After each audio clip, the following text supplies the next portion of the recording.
Sharing gifts, extending grace. I hope everyone has had the chance to read the letter that was attached to this week's email. Dave's thoughtful words and summary of council's conversation, I hope brings some sort of relief that we do have a path forward, that although we've had challenges of late, we're still generating ideas for meaningful connection, gathering, and community engagement. In the most recent years in the life of St. Paul's, we have collectively and individually experienced so much change. It is impressive on so many levels how we were able to pivot individually and collectively as change occurred. Often the challenges overlapped.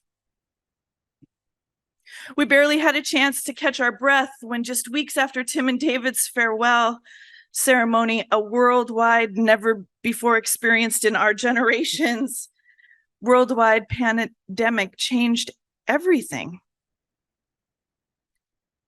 The time we had with Brigitta was so meaningful and brings to mind the idea, the concept of God's perfect timing.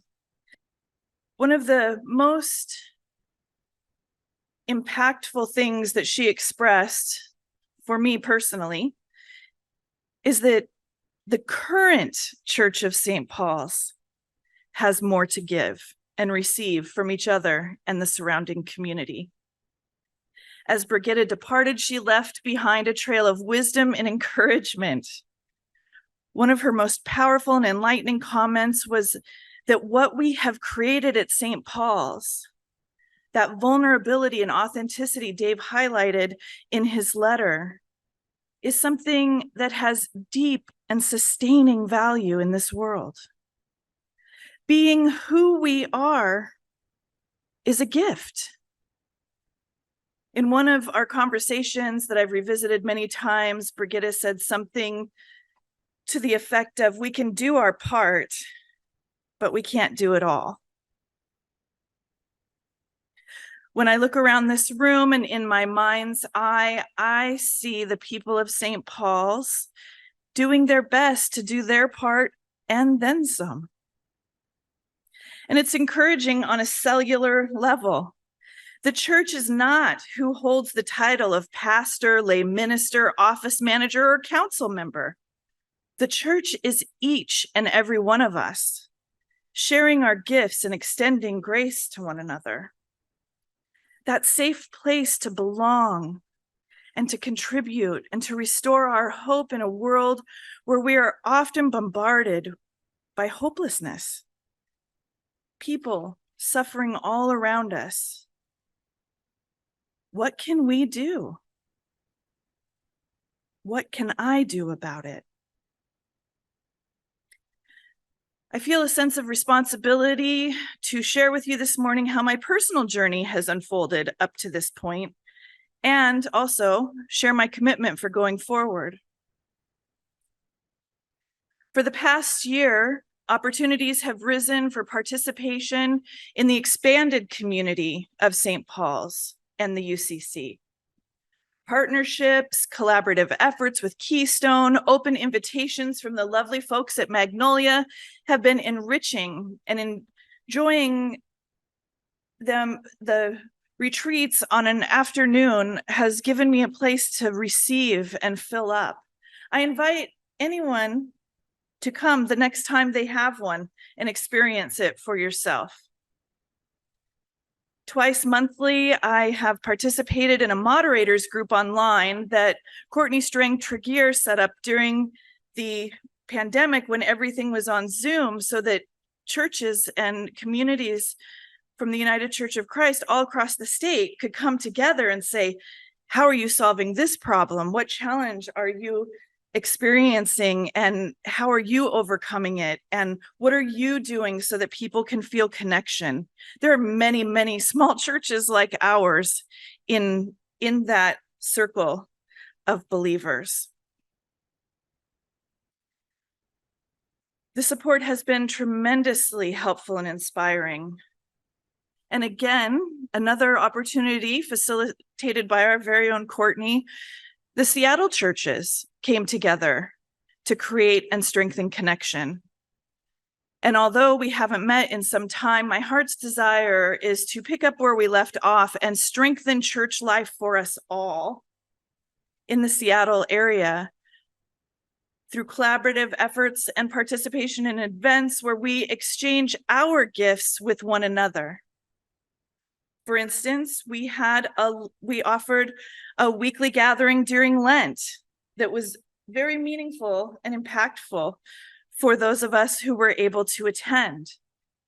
And on the last Wednesday of our soup gatherings, we were joined by Keystone. And it was so important. I was a little awestruck by what it felt like to share a meal with another community. We had gone through the sock drive together and we have connected in different ways, but there's something about sharing a meal that really cements relationships together. When Brigitta left, there was not very much interest in a weekly prayer time at St. Paul's. And so we were able to offer a weekly prayer to those who find value and gain strength from that by joining Keystone. And the invitation continues. They have a weekly Lectio Divina prayer, and once a month, the prayer time is concerns for the world. I find it very moving when a small group of folks gets together and lifts up those who are hurting. It was during one of these events that I shared my secret heart's desire for ministry and this growing sense of that I had gifts to share in that way. After that gathering, I received an email from a lovely new friend of mine who lives in Dayton, Washington. We never would have met were it not for COVID. And she just happened to be on the committee that rewrote the manual on ministry that is the guideline for becoming a lay minister and pursuing a sense of call. She simply said, there's a way to do that if you really want to pursue it. And I have to be honest, finding out that there was actually a path to this little dream I held terrified me. It was so scary and exhilarating. It's one thing to dream in a hallway. It's a whole other thing to have someone point to an open door. So gathering information and prayerful consideration was my next step forward. And in February of this year, I started the official process to discern and step forward into my sense of call. At that time, I invited a group of folks I had prayerfully considered for their vast experiences, beliefs, and heartfelt energy that they bring forward. And we met. That led to the recommendation being put forth by that group to Church Council and a request that Council communicate to the Pacific Northwest Conference the support of my going forward in lay ministry.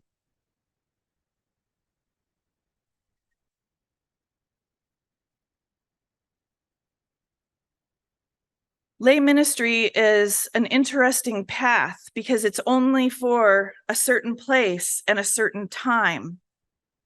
And so again, I'm brought into the idea of God's perfect timing. Since that time, I have met with folks from the Committee on Ministry. I am currently enrolled at Pathways Theological Education online, and I'll be starting classes in fall semester. And again, I'm exhilarated and terrified. In addition to that, as added support so that I can be of service from a humble and giving place, I have enrolled in a group that meets for a year They're little cohorts. It's called Communities of Practice.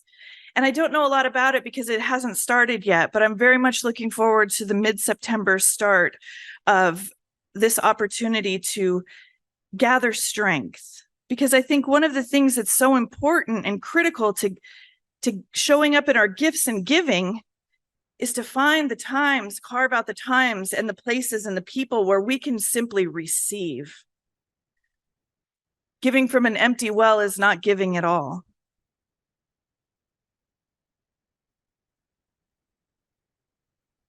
Sometimes the most important and obvious answers are hidden in the ordinary. Looking around this room and stepping back to view the broader picture, it is clear that there are answers to our prayer.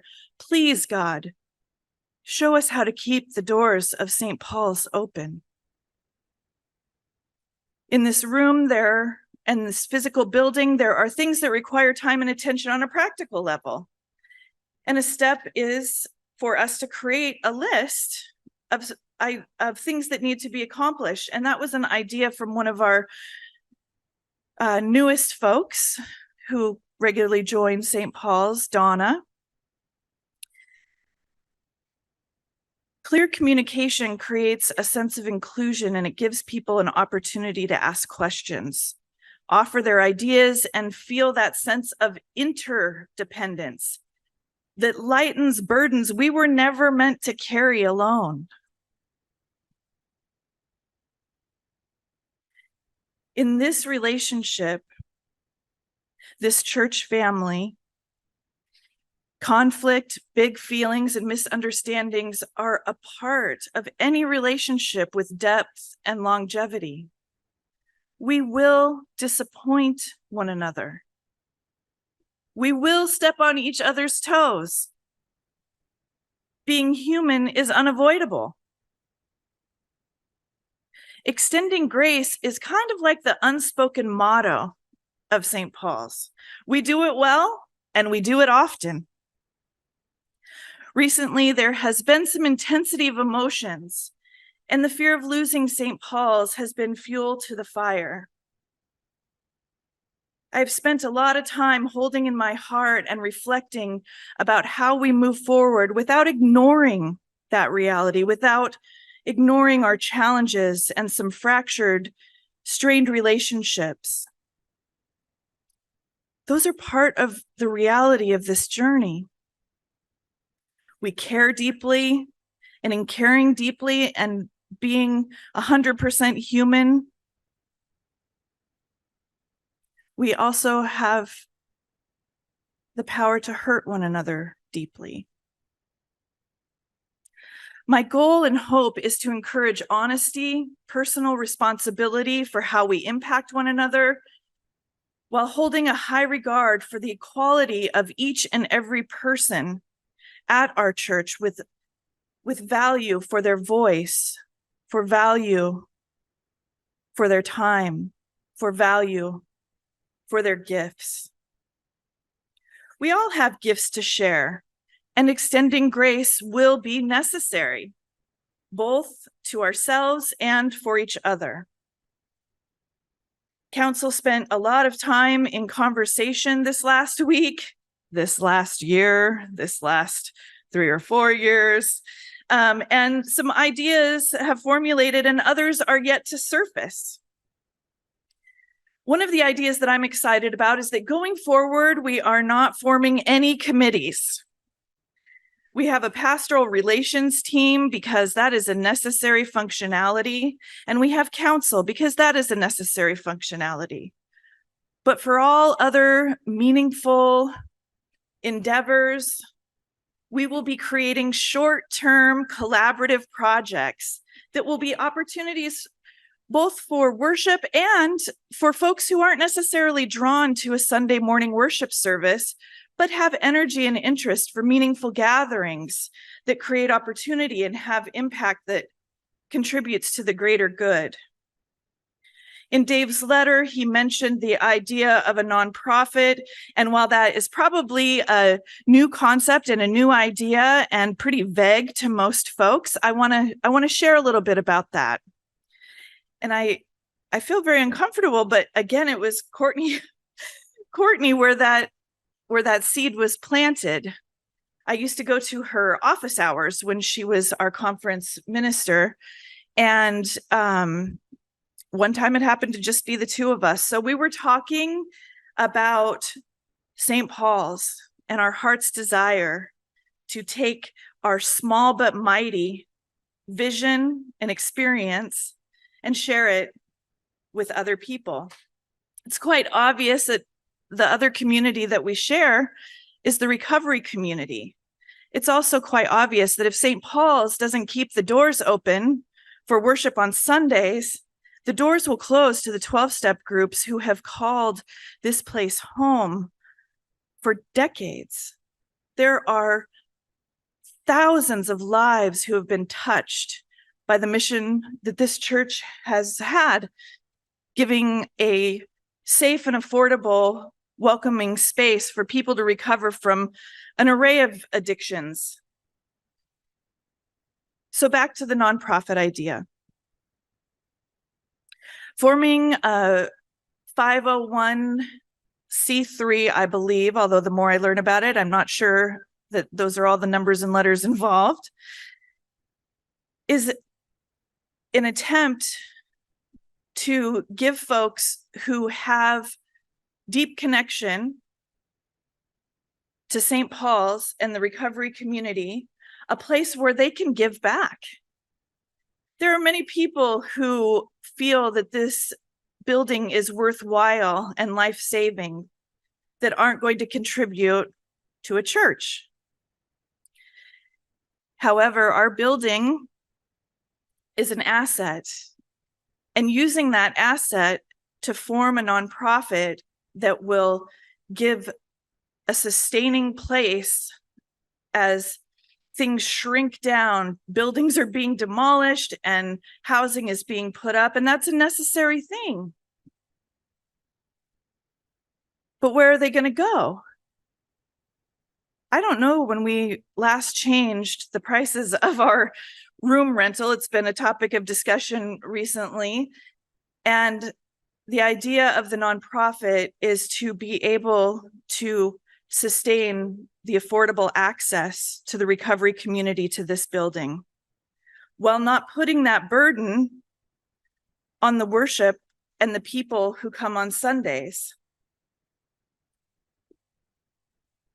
As that idea takes hold and moves forward, I am drawing on people outside of our community to participate, and there's an open invitation to anyone inside of our community to participate. But the idea is to take the burden of the building off the shoulders of St. Paul's so that we can be free to worship without the fear of numbers, both people and financial. It's a reality,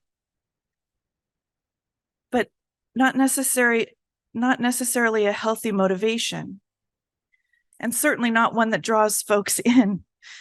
That sense of desperation is not really who we are.